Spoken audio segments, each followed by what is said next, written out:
Okay, I want to talk about two things.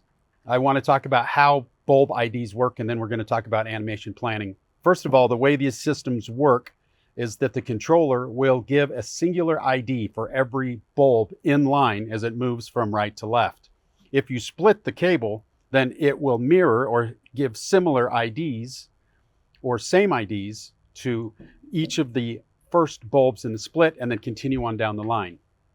Here's an important tip when planning for animations when you have to split your lines on a single controller. There's two considerations that will affect how your animations will function. First, do you want all your animations on one continuous line, even if there's multiple levels or separated features?